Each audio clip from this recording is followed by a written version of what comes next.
Okay, we are live. It is 1 p.m. on Friday, and you are on Shally's Alley.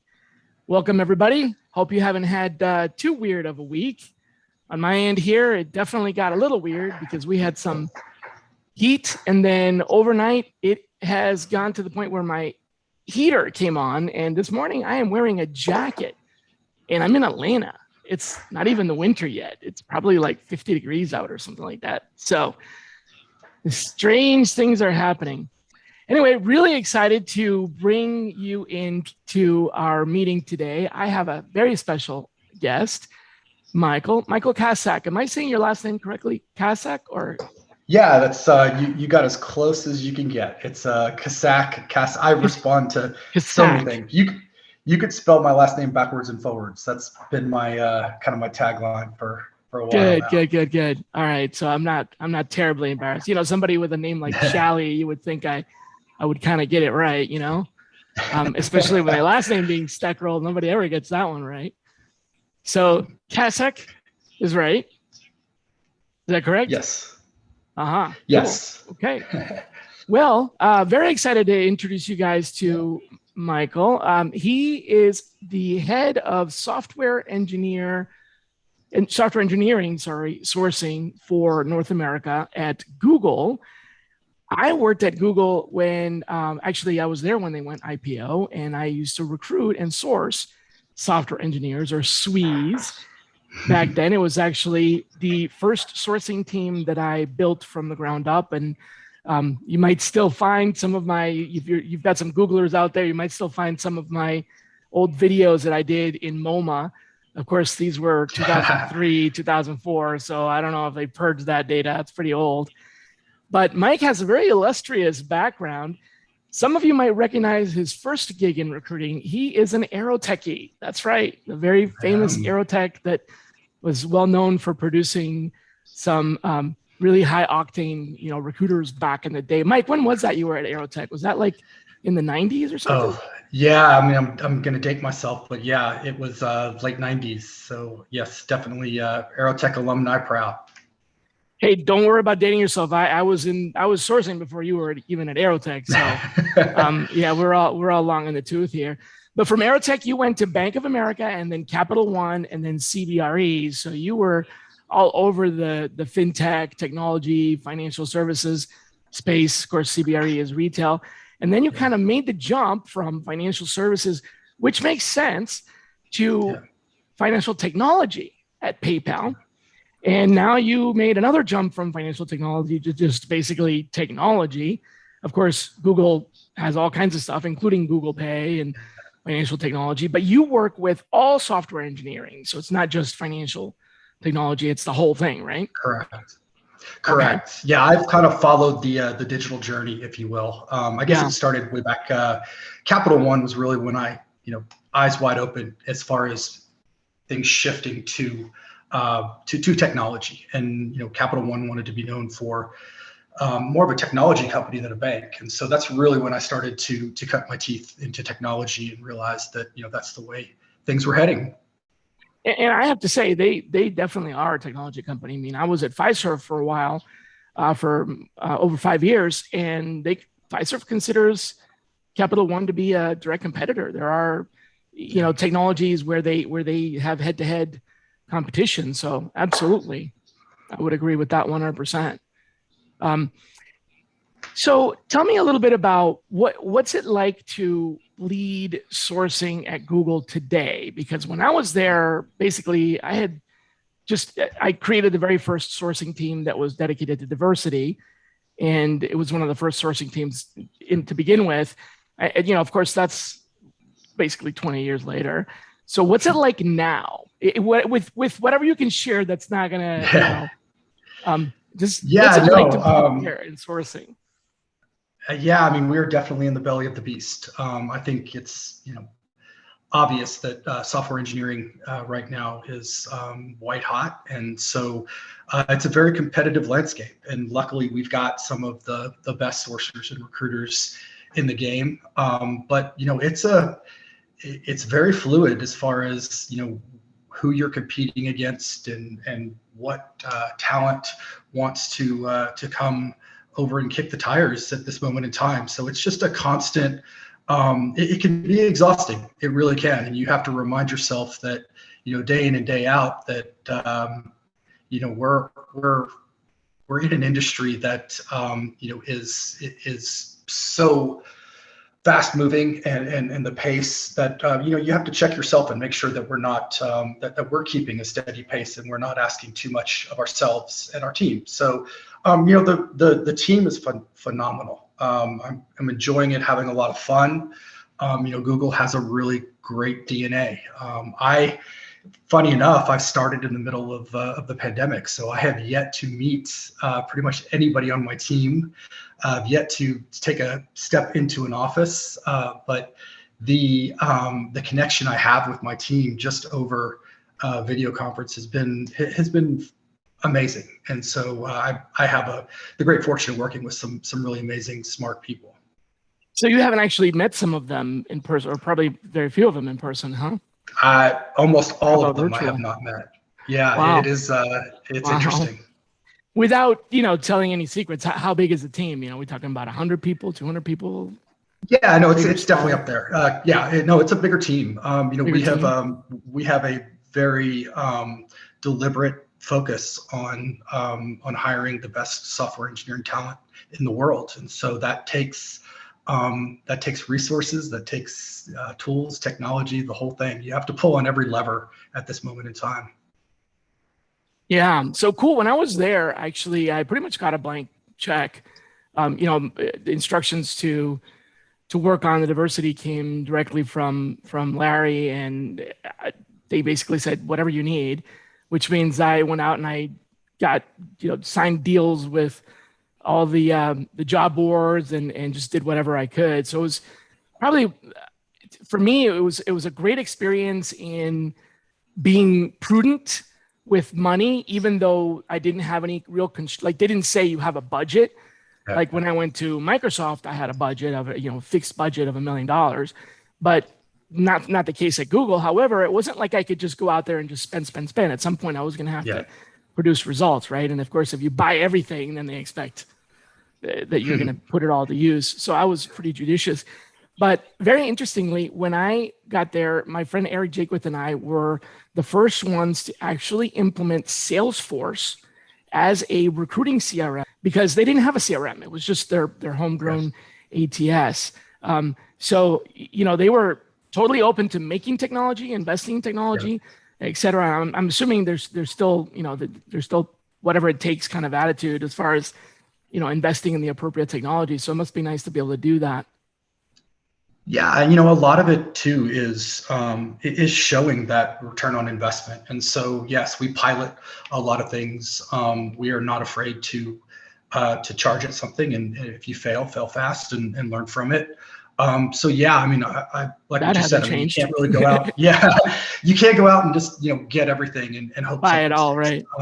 Yeah, it's just that's a lot of wasted bandwidth there. So it's really about being very surgical and getting that short list of things that you think will produce the best ROI, and then showing the analytics and then making sure that you're doing it in a very transparent environment. So any words of wisdom for those of us out there that that have limited budget and are right now in the planning stages for our budget for next year, asking for a friend, not like I actually have I am actually right in the middle of planning my budget for next year. So any words of wisdom for myself and all of our other listeners out there on what do you look at when you're evaluating a tool, a solution, a service? I'm not specifically putting this on you on tech, but what are you looking at that helps you determine, does this make it on my list of things I want to ask for? You haven't bought it yet, but you want to put it on your list of here's the list of things I want to get next year. What goes on that list, or how do you decide what goes on that list? Yeah, what a great question. I think it's the same philosophy that I've always had, regardless of my budget, which is you start with identifying the need that you have as an organization. There's amazing HR technology out there. We are seeing some really great disruptors and some things that are working extremely well. That doesn't necessarily mean that you need that. It doesn't mean that it translates into solving your problem. And so the first thing that you have to do is be real with what your gaps are as an organization. Identify those, prioritize them, and then go out and find the solution. I think times we get caught up in, shiny toys and, wow, this looks cool, like we could add this to our repertoire. And, the more that the more that becomes a crowded space, the more diluted you are in your efforts. And so, making sure that you're charging after the right solution is a number one. And then, you could start with that. To me, it's about really truly understanding the technology and what it does, and being able to kick the tires in a sandbox environment. And so I'm a big proponent of really getting as intimate as I can with whether it be the vendor or the tool, and really getting the end user involved. There's one of my biggest pet peeves is when you do make a decision to whatever the tool is. If you don't have the end user there to helping you make that decision, then I think that's a big miss. And so, whether that be by the end user, sourcer sorry, I didn't mean to CRM, interrupt you, but by the end user, you mean the sourcers, the sourcing team. Exactly. Exactly. Yeah, that makes sense. I mean, many times, we operate within, we have the best interests in mind when we look at certain technology and tools, but really it's, what is going to enable my team to do the best work they can. And so the best way to do that is get them involved and listen to them.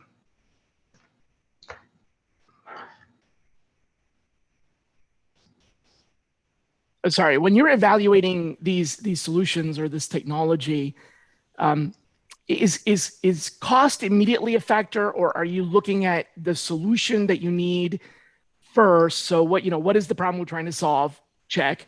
What kind of solution do we need? Check. Then what's out there, test it out, and you're not really looking at price yet, or do you, is price one of the first few things that you look at? It really, I would say it isn't, because if you go into problem solving and looking at what your issue is, if you just kind of keep costs to the side, then you're going to get a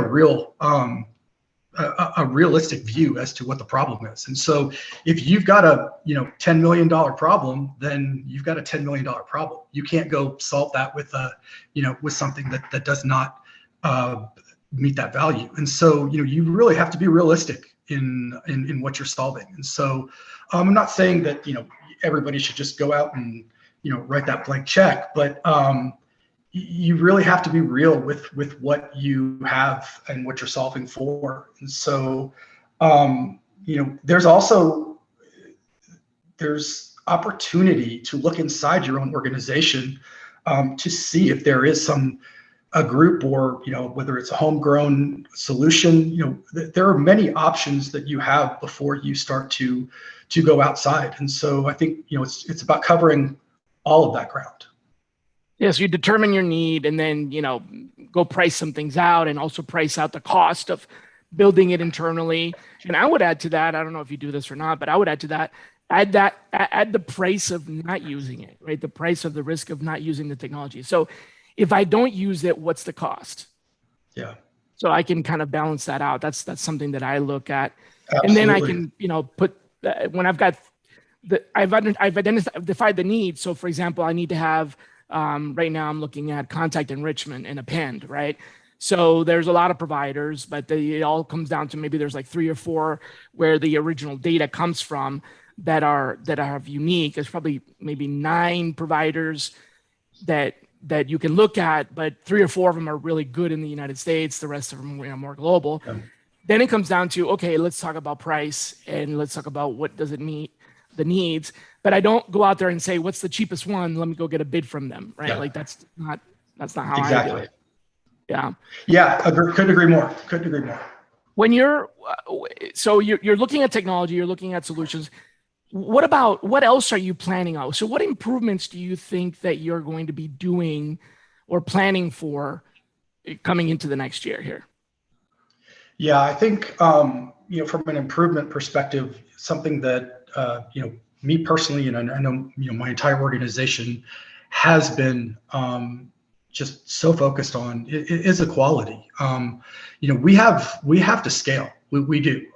We have a lot of hires to make for Google. But if we do that without making sure that we have the right guardrails in place as far as equity and representation, then it's a huge miss. And so we have been so focused on creating an environment, an interview process, and a attraction model that is an equal playing field. And we're going to continue down that road, and I don't think we're ever going to stop, nor should we.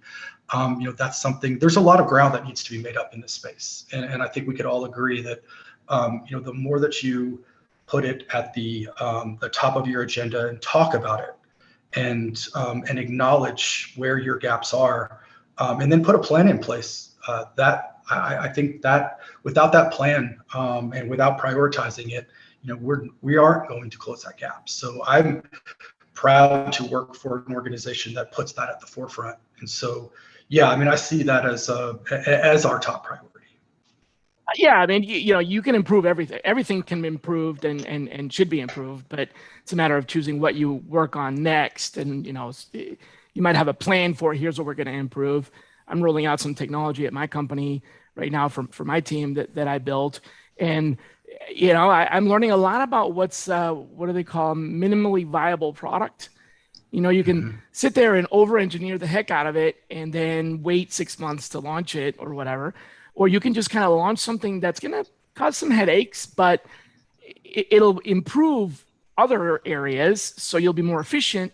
You still have some headaches, but you can launch it now and then improve it. So there's always the question of, all right, we know we have to improve 100 different things. What do we focus on? So, it's good to hear kind of where your mind is on that.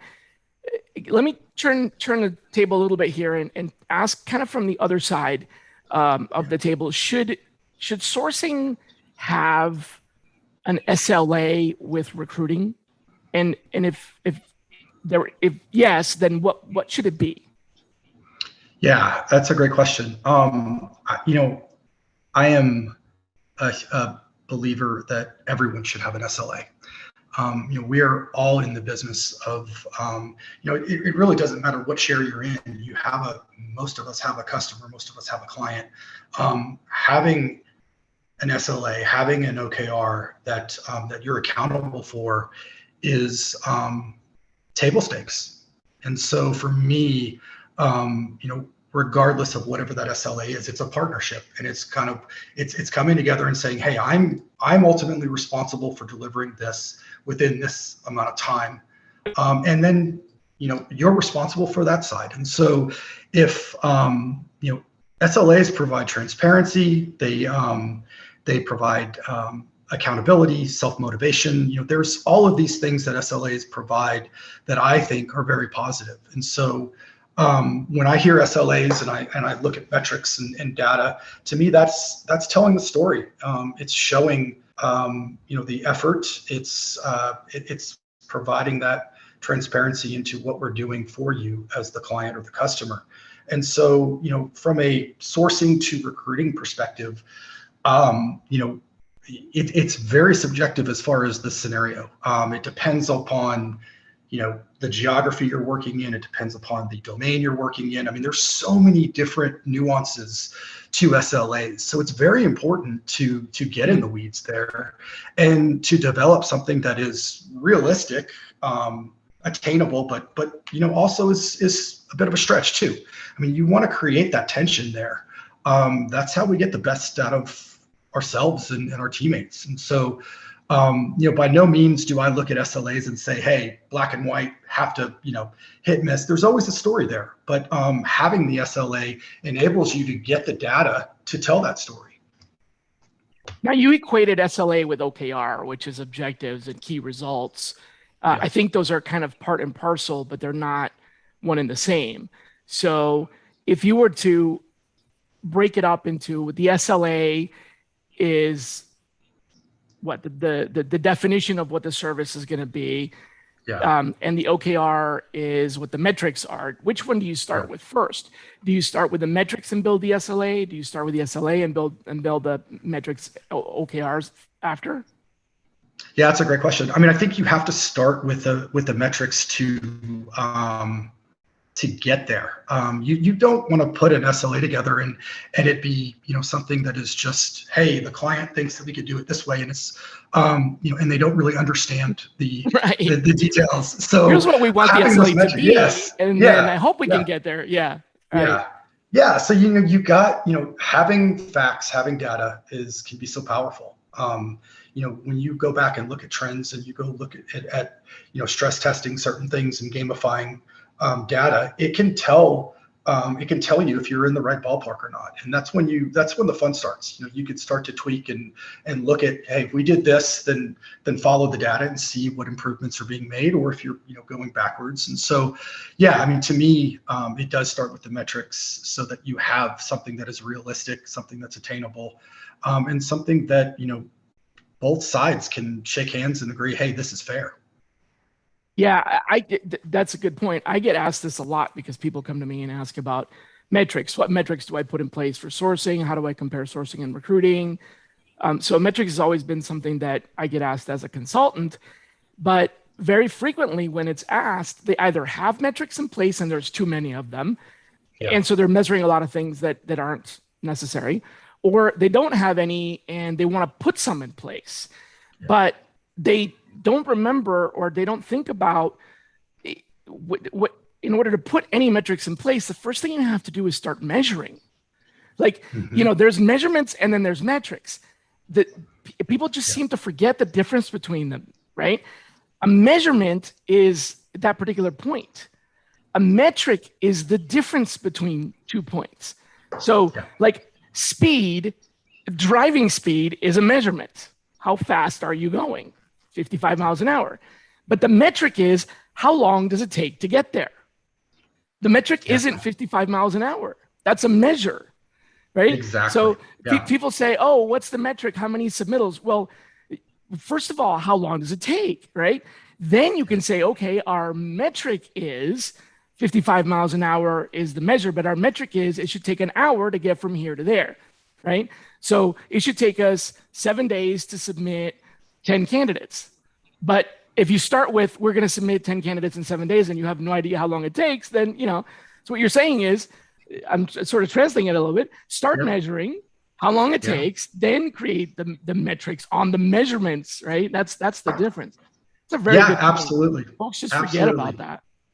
Absolutely. Yeah. And the other side to that too is I've seen a lot of companies that have tried to implement things, and the data needs to be of integrity. There needs to be one single source of truth, and keep things clean and simple. Simplifying data is, I think, a lost art. And I think, we try to create these really complex formulas and all that. And sometimes you just have to get down to the basics of how long it takes to go from point A to point B, and start there. Simplify and measure maybe less, right? So start with, one of the things I say is start with like 5 measurements.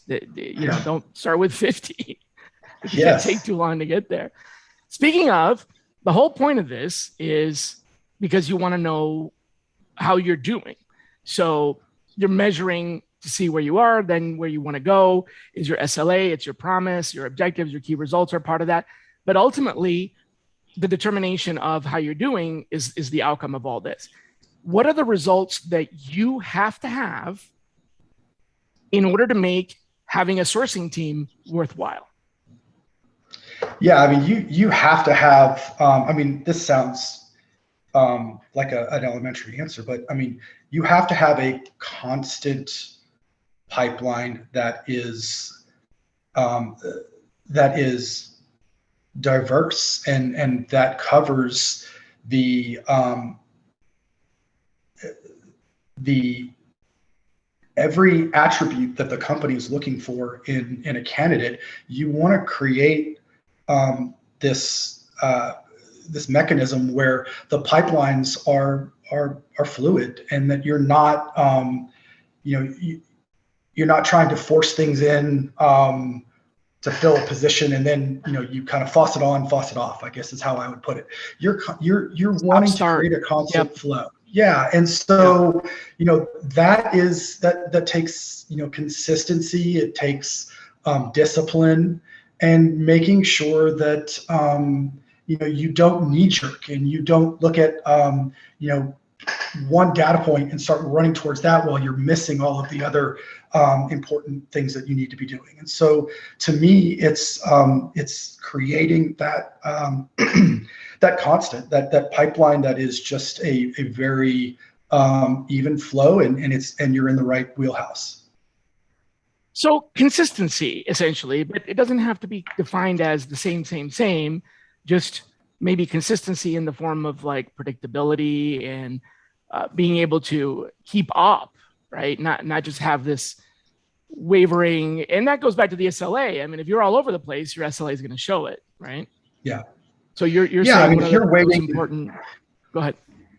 Yeah, if you're waiting for a rec to open up before you start looking for talent, then you're already many steps behind. And so it's that strategic planning with your business, understanding the business, understanding what is 2, 3, 4 miles ahead, and starting that now. And so again, sounds elementary, but it's pretty much needed. That's a very good point. It's a very good point. Given that your team is, it's bored and doing so slowly because there's really not much going on. I'm just kidding. Given the fact that you guys are running at top speed, clearly with everything that's going on and the needed growth, how do you make time, or how do you keep your team's skills sharp, or make time for them to continue to improve and hone? Because once you get to the point where you've got your SLA, you're doing things consistently, you've got that consistency, that consistency is going to decline, because as things change and you don't evolve, you're just going to be doing the same and getting fewer results unless you're continuously improving.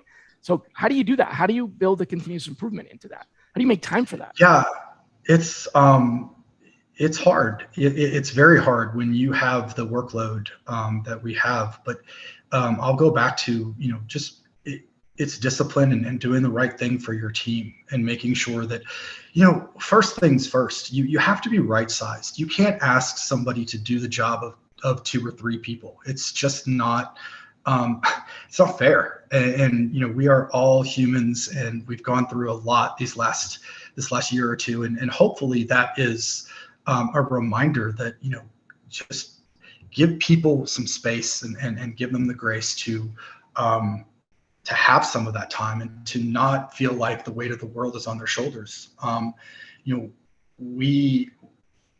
Recruiting, talent acquisition is a very noble profession. I mean, we help people get jobs. I love that. But we also need to keep that into perspective too. And so I don't want to have an organization that is not enjoying their work and having fun with each other. So you give people that extra space to, whether it's go learn some new things by themselves, self-paced, or, you give them some options. And if you hire the right people, you have the right people working for you, and you give them that time and space, they know what to do with it. They know how to better themselves. And so, yes, you can offer them all sorts of training and put everything you can in front of them, but then let them choose their path. Let them choose which rides they want to go on, and then you're there to help coach and develop based upon them leaning towards their passions. So what I just heard you say, let me feed it back to you to see if this is what you said. Yeah. It's not your job to determine where they learn. It's your job to provide them the environment in which they can learn. Is that what you're saying? Yeah, and there are certain guardrails around the what, but you're not sitting there going, this is your curriculum, go learn this. You're saying, you want to improve, we want you to improve, we're going to make time for you to improve, go figure out what it is you want to improve on, and then I will be here to guide you, but not I'm going to dictate the whatever, the areas that you shall improve on. Is that kind of what I'm hearing? Yeah, I mean, I'm a big fan of, you play to people's strengths, and you look at, this is a big, huge puzzle piece that, when you put a team together, that's what it is. And so what is somebody else's, opportunity is somebody else's strength. And so if you overlay that and you bring people together as a team and you let them focus on their passions, it works out really well. It's not perfect. It's never going to be perfect. But, looking at the I call it kind of the 80-20 or the 90-10, where, if you're constantly focused on that 10% of the opportunity that somebody has, then you're kind of missing out on all that greatness that they have in the 90% and doubling down there. And so, I think sometimes we lose sight of that. And, you want people to be motivated, to be happy. And so let them chase their passions and do what they do best and support them. So kind of, managed by exception, let them find their way, and hopefully more often than not they will. But if they don't, then you can apply a course correction. But it's instead of I think sometimes people feel like it's you have to mandate, right? So you're giving them the freedom to experiment and figure out where they need to grow, but you're also giving them you said guardrails, I'm saying, guidance, so that they're not, I'm going to go learn something that's just not going to apply or relevant. And of course, there's probably still time for people to learn things they want to learn that may not be related to work, but then that's not necessarily something that you do, at work, right? So yeah, and I mean, again, script writing or something, Sure, and there's obviously people that are in different stages in their career, and I look back and I'm that's thankful a tough thing when you have a big team. That's a tough thing. Yeah. Oh yeah. You can't give everybody the same training, because some of them are going to be like, I already know this, and others are going to be like, oh my God, this is way more advanced. And look, I've been doing this for 25 years, man. I've been in classrooms as small as 12 people, where there's 2 or 3 people that are like, what? And there's 2 or 3 people that are passed out because it's so boring.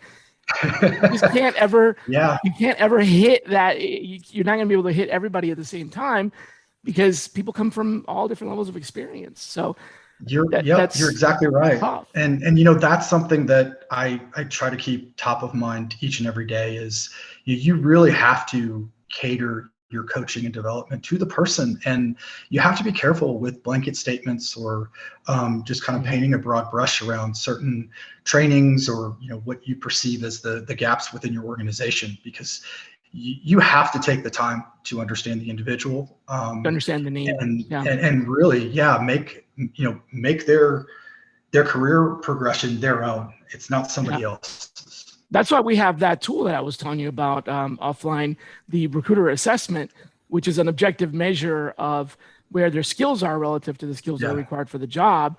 And you still interpret that report. It's not like, here's the report, here's the prescription.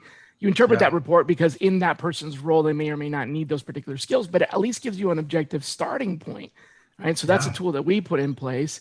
And I think it helps with, because, the last thing I want to do is send somebody to training and then have them basically not need it, so I paid for it, and I paid twice because I paid for their time, right? And they didn't benefit. So it's absolutely pointless, or likewise, I don't want to send someone to training and have them basically not be able to absorb the training because there's a missing piece behind, something they should have known that they didn't go into it. Like sending you to, not you, but sending, someone to advanced Chinese if they never even took intro to Chinese. Exactly. Yeah. It's not going to, they're not going to you can't just catch up. You can't do a crash course on it, in 5 minutes. So, and you can waste your money that way too, as a training budget.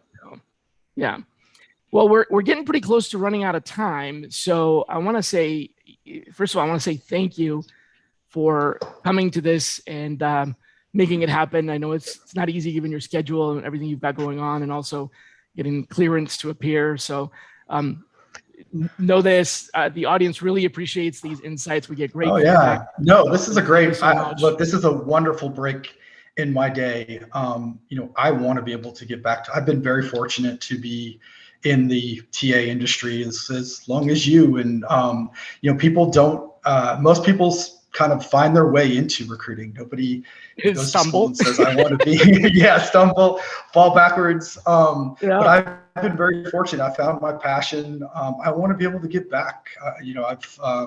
I've worked for some great companies. I've worked for some amazing leaders, and have had the opportunity to work with some just phenomenal people. And so, being able to share that and give back is fun.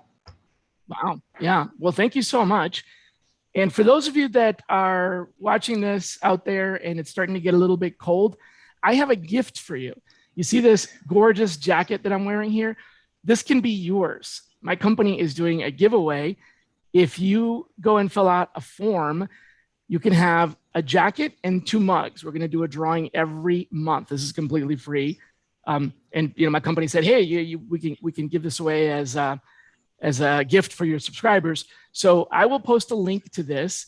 If you go to srcn.co/jacket, so SRCN as in sourcing, Sierra, Ray, Charlie, Nancy.co/jacket, put in your name and email, and you'll be registered to win a jacket and 2 coffee mugs.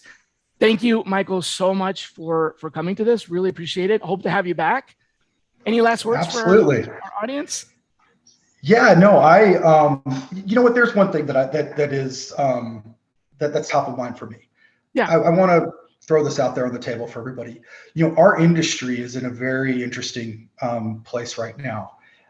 I would say that we're somewhat vulnerable. The recruiting industry is such in demand that the bar that we hold needs to be steady and where it's always been, whether that's working and creating credibility with your client or your candidates.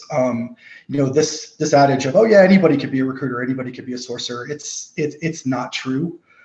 And so I think it's up to us to keep that bar where it is and to make sure that every day we're coming in and we're earning the credibility that this industry deserves.